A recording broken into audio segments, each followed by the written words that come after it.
Assalamualaikum warahmatullahi wabarakatuh. Perkenalkan saya Vanessa Meliasari dengan NIM 24040800029. Di sini saya akan menjelaskan tentang materi praktikum titrasi kompleksometri.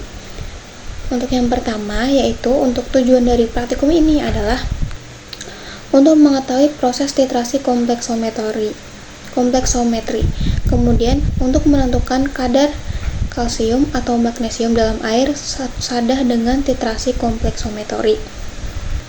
Kemudian untuk prinsip reaksi kompleksometri menggunakan EDTA, yaitu kompleksometri merupakan suatu teknik analisis kuantitatif yang dilakukan dengan teknik titrasi berdasarkan pembentukan senyawa kompleks. Adanya ion logam dalam suatu larutan yang dapat membentuk senyawa kompleks jika direaksikan dengan ion lignan. Nah, terus Area-Crumb Black T atau EBT adalah indikator yang umum digunakan dalam titrasi kompleksometri. Indikator ini itu membentuk kompleks dengan ion logam yang berbeda warnanya dengan kompleks indikator itu sendiri. Kemudian, perubahan warna saat titik akhir titrasi kompleksometri terjadi karena kompleks indikator logam yang terbentuk sebelumnya digantikan oleh kompleks EDTA logam. Ketika semua ion logam telah bereaksi dengan EDTA, kompleks EBT logam yang berwarna merah keunguan berubah menjadi warna biru, menandai bahwa semua ion logam telah terikat oleh EDTA. Kemudian, fungsi dari EDTA yaitu digunakan sebagai tiruan yang membentuk kompleks dengan ion logam. Nah, EBT tadi itu berfungsi sebagai indikator yang membantu menentukan titik akhir titrasi. Dan juga larutan buffer digunakan untuk mengatur pH larutan yang optimal untuk reaksi kompleksometri. pH yang tepat memastikan bahwa kompleks yang terbentuk stabil dan reaksi berlangsung dengan baik. Untuk ion logam, ini membentuk kompleks dengan EDTA dan kuantitasnya dapat ditentukan berdasarkan volume EDTA yang digunakan. Selanjutnya, untuk larutan standar mendapatkan fungsi untuk membakukan larutan EDTA. Langkah-langkah untuk pelaksanaan praktikum ini yaitu yang pertama, pembuatan larutan EDTA 0,1 normal. Yang pertama, ditimbang dengan teliti 37,23 gram serbuk EDTA yang telah dikeringkan, kemudian dilarutkan dengan aqueous yang bebas ion dan seterusnya diencerkan sampai volume menjadi 1 liter. Setelah itu, pembuatan indikator EBT yaitu melarutkan 0,2 gram serbuk zat warna EBT dalam pelarut triethanolamin sebanyak 15 ml yang telah dicampur dengan etanol sebanyak 5 ml. Kemudian cara yang kedua, ditimbang 0,1 gram serbuk EBT, 10 gram natrium klorida atau kristal natrium sulfat anhidrat. Kedua zat tersebut digerus bersamaan di dalam mortar sampai halus dan homogen. Indikator ini dapat dipakai dalam bentuk serbuk dengan mengambil serbuk sebanyak ujung lidi untuk larutan sampel sebanyak kira-kira 25 ml.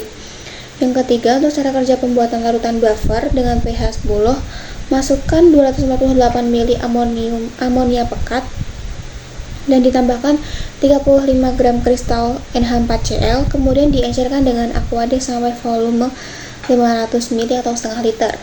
Kemudian untuk cara kerja penentuan kesadahan yaitu yang pertama, pipet secara volumetrik sebanyak 10 ml larutan sampel dan masukkan ke dalam labu Erlenmeyer 100 ml.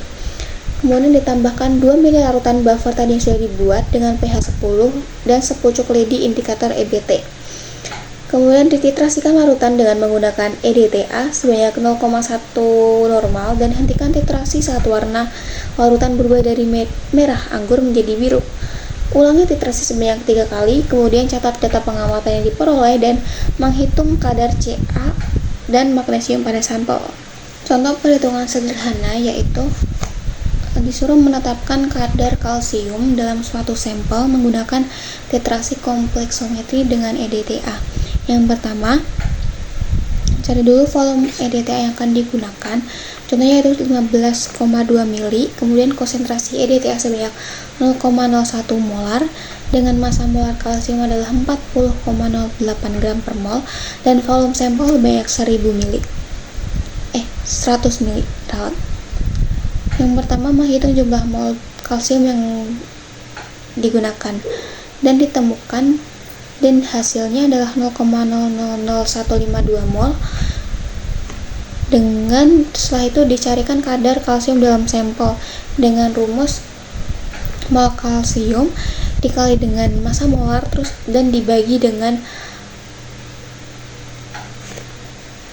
konsentrasi dari kadar CA tersebut, dan didapatkan hasil 60,86 mg per liter. Pada titik akhir titrasi kompleksometri, perubahan warna yang diharapkan adalah dari merah anggur menjadi biru jernih. Hasil akhir dari praktikum ini adalah data kuantitatif tentang konsentrasi ion logam dalam sampel. Data ini tuh diperoleh dengan mengukur volume EDTA yang digunakan untuk mencapai titik akhir pada saat melakukan titrasi.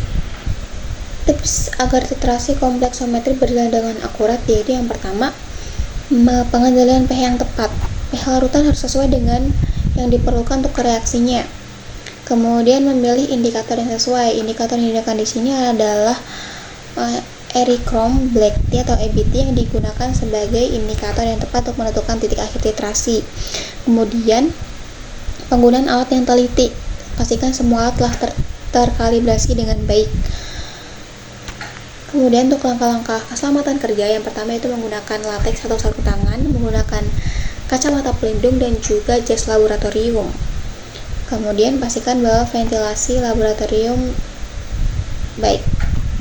Menurut saya pada praktikum ini bagian yang sangat sulit yaitu untuk mengendalikan pH yang tepat untuk memastikan reaksinya itu berlangsung dengan baik.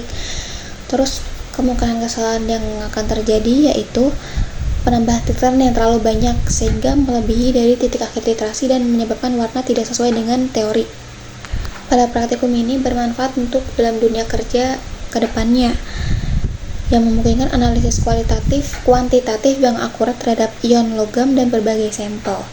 Nah, ini tuh untuk menentukan kualitas bahan baku dan produk akhir, seperti dalam pengolahan air dan makanan. Dalam bidang medis pun juga bisa.